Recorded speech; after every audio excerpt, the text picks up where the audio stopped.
নবম শ্রেণীর শিক্ষার্থীবৃন্দ, আসসালামু আলাইকুম। আজকে আমরা শিখব নবম শ্রেণীর দ্বিতীয় অধ্যায় 2.1-এর সেটের ধারণা।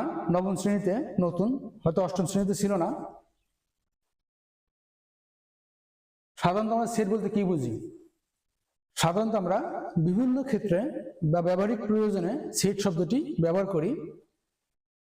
আমরা যারা লেখাপড়া করি, তো নবম শ্রেণীর এক সেট বই বলতে আমরা নবম শ্রেণীর যতগুলো বই আছে সবগুলো বইকেই বুঝি। অথবা ডিনার সেট,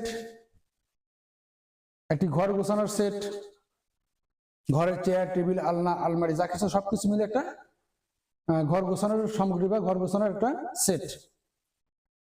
ঠিক তেমনি গণিতের ক্ষেত্রে বলা যায় স্বাভাবিক সংখ্যার সেট, যেমন 1, 2, 3, 4 এবং অসংখ্য। দেখে ব্র্যাকেট দিয়ে আটকে দিলে এটা হচ্ছে স্বাভাবিক সংখ্যার সেট। এই ব্র্যাকেটটা হচ্ছে সেকেন্ড ব্র্যাকেট, আমরা সাধারণত সেকেন্ড ব্র্যাকেট বলি, কিন্তু এই ক্ষেত্রে সেকেন্ড ব্র্যাকেট বলা যাবে না বা দ্বিতীয় বন্ধনী বলা যাবে না। সেটের ক্ষেত্রে এটা হচ্ছে সেটের চিহ্ন, দ্বিতীয় বন্ধনী হচ্ছে সেটের চিহ্ন। সকল জোড় সংখ্যার সেট 2, 4, 6, 8 ইত্যাদি ব্র্যাকেট দিয়ে আটকা দিলে হয়ে গেল। সকল বিজোড় সংখ্যার সেট 1, 3, 5, 7 এভাবে চলবে। যদি বলি 3 এর গুণিতক, 3 এর গুণিতক কিন্তু 22-এর বড় নয়, এমন একটা সেট থাকলো যে 3 এর গুণিতক কিন্তু 22-এর বড় নয়। 3 এর গুণিতক কি কি আছে? 3, 6, 9, 12, 15, 18, 21। 22-এর বড় নয়, 22 থেকে ছোট। 22-এর বড় নয়, কিন্তু 22 তো 3 এর গুণিতক না। কত হবে? 3 থেকে 21। এভাবে বিভিন্ন ভাবে বা শর্ত সাপেক্ষে বা শর্ত পূরণ করে আমরা সেটকে উল্লেখ করতে পারি। সেটকে সাধারণত ইংরেজি অক্ষর A, B, C, D অথবা X, Y, Z দ্বারা প্রকাশ করা হয়। যদি আমরা এটাকে A দ্বারা প্রকাশ করি, তাহলে A সমান এত, এটাকে B দ্বারা প্রকাশ করলাম, B সমান এত, এটাকে C দ্বারা প্রকাশ করলাম। তাহলে A সমান কি লিখলাম আমরা? সকল স্বাভাবিক সংখ্যার সেট। B সমান সকল জোড় সংখ্যার সেট। C সমান সকল বিজোড় সংখ্যার সেট। এটাকে আমরা X দ্বারা প্রকাশ করলাম। তাহলে X সমান 3, 6, 9, 12 থেকে 21 পর্যন্ত। তাহলে X সমান কি লিখতে পারি আমরা? বলতে পারি X ইকুয়াল 3 এর গুণিতক এবং 21 থেকে 22-এর বড় নয়, অর্থাৎ 21-এর সমান অথবা ছোট, 21-এর সমান অথবা ছোট। বা এরকম লেখা যেতে পারে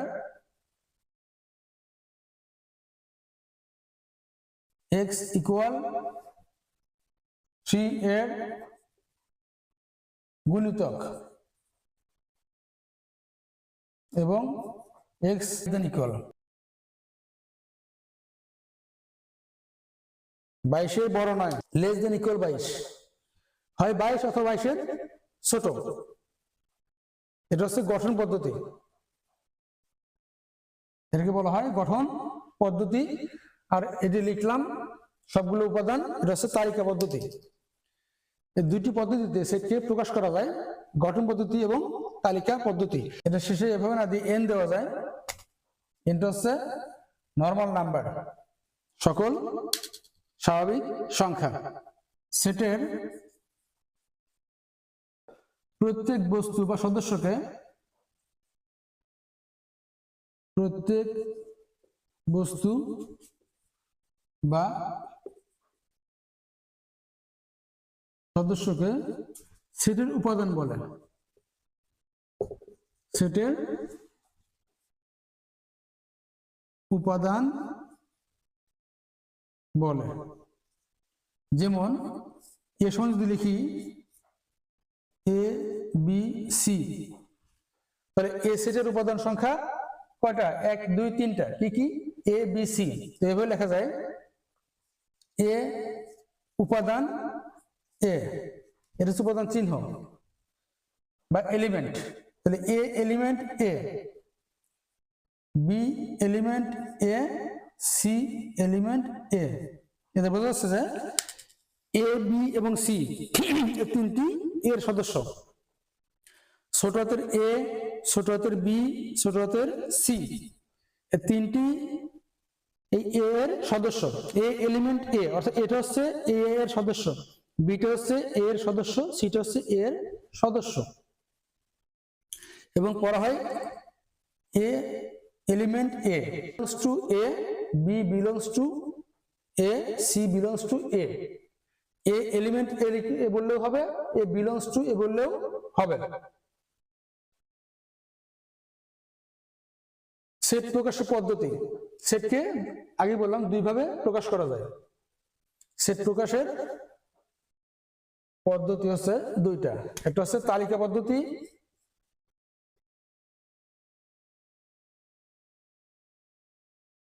আর একটা হচ্ছে গঠন পদ্ধতি।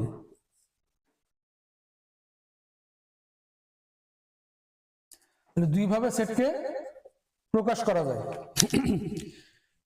তালিকা পদ্ধতি হচ্ছে এটা, মানে প্রত্যেকটা উপাদানকে সরাসরি লিখে সেট চিহ্ন দ্বারা প্রকাশ করতে বলা হয় তালিকা পদ্ধতি। গঠন পদ্ধতি হচ্ছে সেটের উপাদান সংখ্যা কোন নিয়মে গঠিত। এগুলো বাস্তব সংখ্যা, অবাস্তব সংখ্যা, পূর্ণ সংখ্যা, ধনাত্মক সংখ্যা, নাকি অন্য কোনো সেট, নাকি বইয়ের সেট, নাকি ডিনার সেট, নাকি কোনো সংখ্যা গুণিতক বা গুণনীয়ক, এগুলো সরাসরি লিখে গঠন পদ্ধতিতে প্রকাশ করা হয়।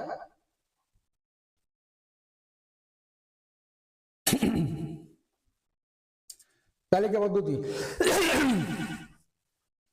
এই পদ্ধতি সাধারণত সেটের উপাদানগুলো সরাসরি লিখে, যেমন যদি একটা সেট হয়, এর উপাদান যদি হয় এ বি সি,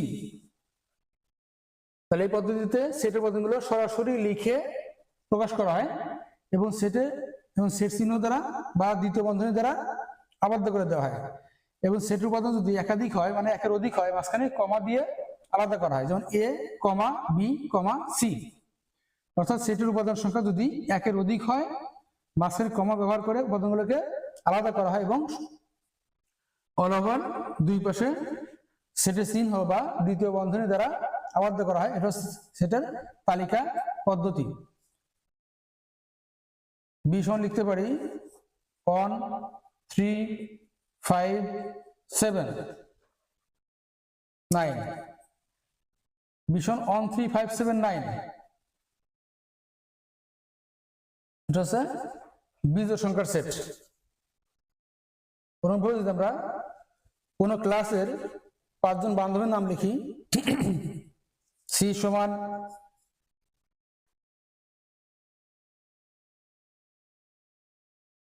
তিশা, নিশা, দিশা, এরকম 3 জন।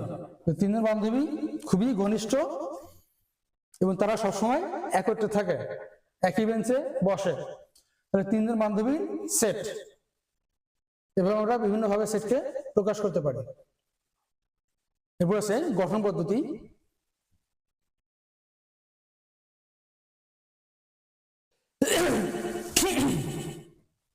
গঠন পদ্ধতি, এই পদ্ধতিতে সেটকে সরাসরি উপাদান দ্বারা উল্লেখ করা হয় না, বাট সেটের ভিতরে যে উপাদানগুলো আছে কোন নিয়মে গঠিত সেই পদ্ধতিটা উল্লেখ করা হয় এবং কোনো শর্ত থাকলে সেটা উল্লেখ করে দেওয়া হয়। যেমন যদি বলি 1 3 5 7 9 ডট ডট ডট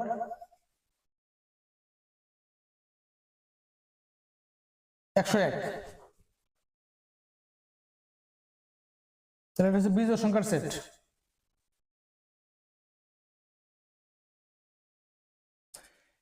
এটাকে যদি গঠন পদ্ধতিতে প্রকাশ করি, ধরেন এ সমান এত, কি লিখতে পারি? এ সমান x is to x, xটা হচ্ছে এই 1 3 5 7 এই সংখ্যাগুলো, x is to x, তাহলে xটা কি, x হচ্ছে বিজোড় সংখ্যার সেট, x বিজোড় সংখ্যার সেট, এবং শর্তটা হচ্ছে 0 সাথে বড়, যেহেতু 1 থেকে শুরু, তাহলে 0 less than x less than equal 101, এটা হচ্ছে শর্ত।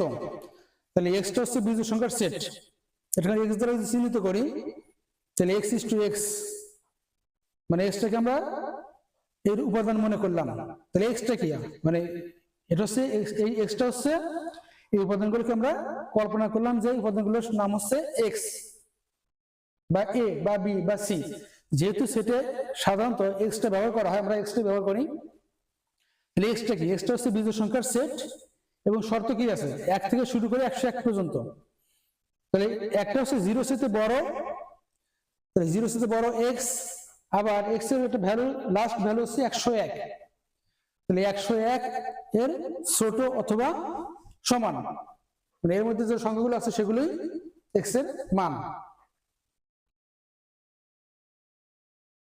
আর যদি শর্ত না থাকতো যে 1 3 5 7 9 ডট ডট ইত্যাদি দেওয়া আছে, কোনো শর্ত নেই,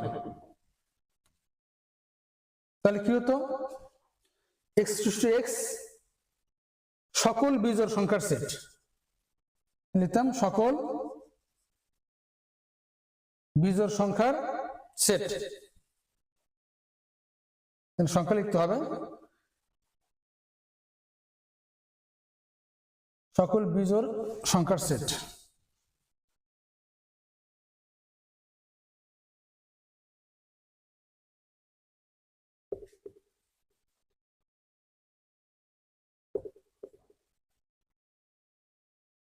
এভাবে আটকে দিলে হয়ে গেল।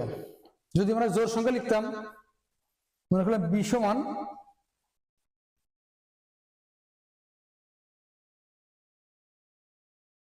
2 4 6 8, তাহলে কি লেখা যায় গঠন পদ্ধতিতে, এটা হচ্ছে তালিকা পদ্ধতি, তাহলে b সমান x is to x, ধরে নিলাম xটা হচ্ছে এর উপাদান, এবার xটাকে আমরা ব্যাখ্যা করি, xটা হচ্ছে এই উপাদানগুলোর সাধারণ নাম, এবার xটার ব্যাখ্যা করি, xটা হচ্ছে কি সকল জোড় সংখ্যার সেট, এর বিজোড় আছে, এখানে কি হবে জোড়, সকল জোড় সংখ্যার সেট, আর যদি শর্ত থাকে 88 দিয়ে দিলাম লাস্টে, 2 4 6 8 থেকে শুরু করে 88, তাহলে x হচ্ছে সকল কেটে দিলাম জোড় সংখ্যার সেট, এবং দিয়ে শর্তটা আরোপ করে দিই, 0 0 সাথে বড়, তাহলে less than x less than equal 88,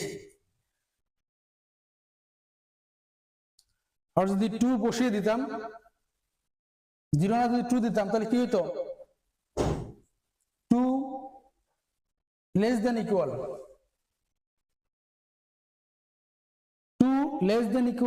x less than equal 88, অর্থাৎ 2 এর সমান অথবা 2 থেকে বড়, 88 সমান অথবা 88 থেকে ছোট, এমন সকল জোড় সংখ্যার, মানে এর মধ্যে অবস্থিত যতগুলো জোড় সংখ্যা আছে তাদের সেট, এভাবে তালিকা পদ্ধতিতে আমরা প্রকাশ করতে পারি।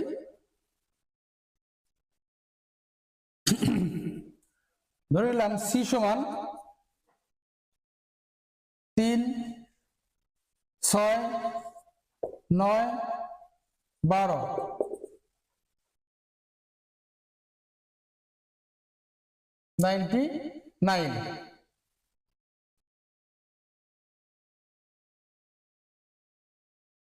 এটাকে গঠন পদ্ধতিতে প্রকাশ করব, তাহলে কি লিখতে পারি আমরা,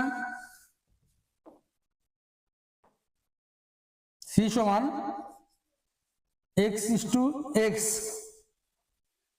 x টা হচ্ছে এই উপাদানগুলোর সাধারণ নাম কল্পনা করে নিলাম, এবার এক্সটাকে আমরা ব্যাখ্যা করব। তাহলে এক্সটা কি?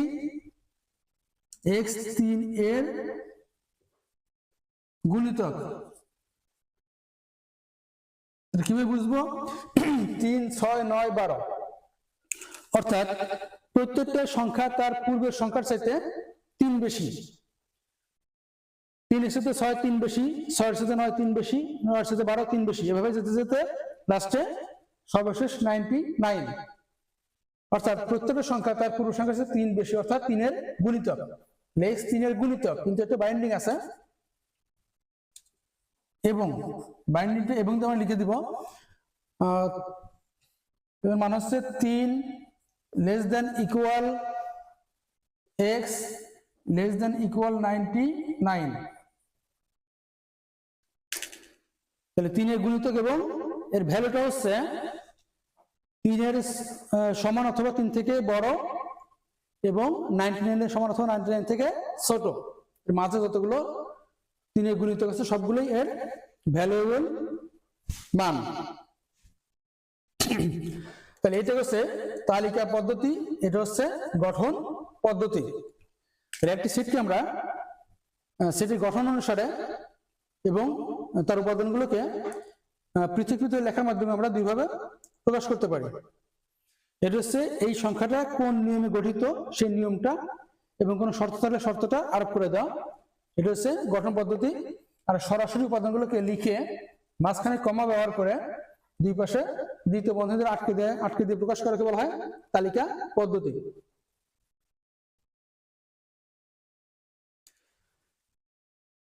আমরা দুটি উদাহরণ ব্যাখ্যা করতে পারি। বইয়ের উদাহরণ 1, এ সমান 7, 14, 21, 28 সেটটিকে সেট গঠন পদ্ধতিতে প্রকাশ করো। তাহলে দেখা যাচ্ছে যে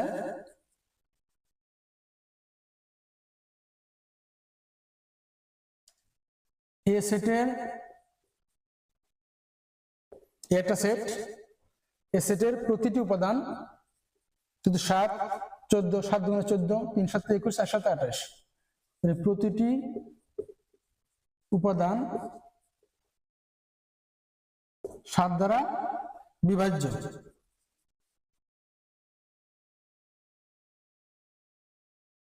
এবং 7 এর গুণিতক, 7 এর গুণিতক, এবং 7 থেকে শুরু হয়েছে 28 শেষ হয়েছে, এবং 28 বড় নয়।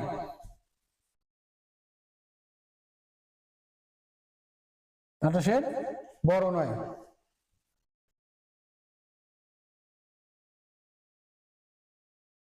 তাহলে আমরা গঠন পদ্ধতি লিখতে পারি এ সমান x is to x, ধরে নিলাম 7, 14, 21, 28 আমরা x দ্বারা প্রকাশ করলাম।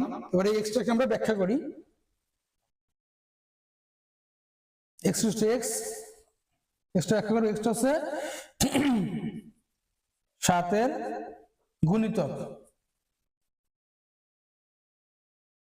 7 এর গুণিতক, এবং 7 এর ভ্যালুটা কি? শর্তটা হচ্ছে x is to x 7 এর গুণিতক, এবং এই শর্তটা আরোপ করি 7 থেকে শুরু। অবশ্যই 7টা 0 এর সাথে বড়। সাধারণত 0 থেকে ডান দিকে ধনাত্মক, 0 থেকে বাম দিকে ঋণাত্মক কল্পনা করি, এজন্য 0 থেকে হিসাব করায়। তাহলে 0 লেস দেন ইকুয়াল দিব না, যেহেতু এখানে 0 নাই। তাহলে 0 এর সাথে বড় অবশ্যই 0 less than x less than equal 28। তাহলে x হচ্ছে 7 এর গুণিতক, 7 এর গুণিতক অবশ্যই 7 এর কম হবে না। তাহলে 7 থেকে শুরু 28 পর্যন্ত শেষ, 28 এর ছোট অথবা 28 এর সমান।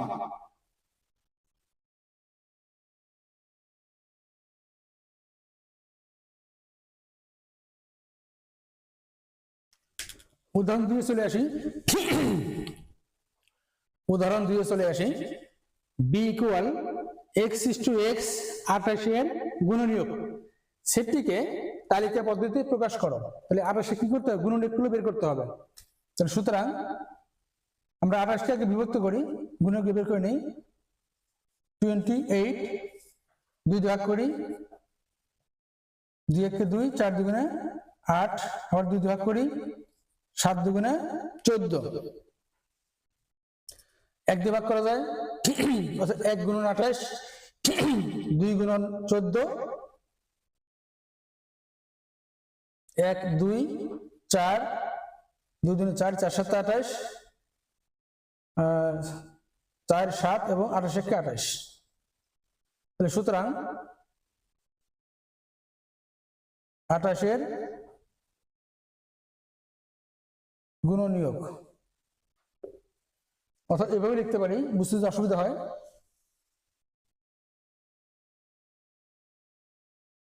28 ইকুয়াল 1 গুণন 28 লেখা যায়,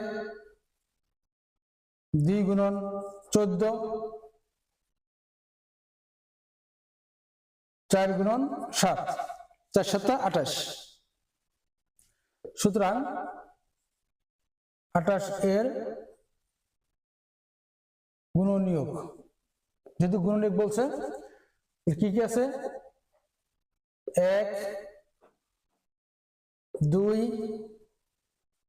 4 7 এবং 28। অর্থাৎ 28কে 1 দিয়ে ভাগ করা যায়, 2 দিয়ে ভাগ করা যায়, 4 দিয়ে ভাগ করা যায়, 7 দিয়ে ভাগ করা যায়, 28 দিয়ে ভাগ করা যায়, কিছু গুণনীয়ক। তাহলে সুতরাং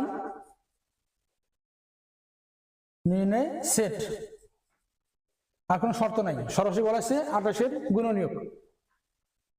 যদি কোনো শর্ত থাকতো x = x 28 এর গুণনীয়ক এবং x not equal 28, x not equal 7, যদি কোন একটাকে বাদ দেওয়ার অপশন থাকতো বা শর্ত থাকতো, এটা বাদ দিয়ে আমরা বাকিগুলো লিখতাম। তার নির্ণয় সেট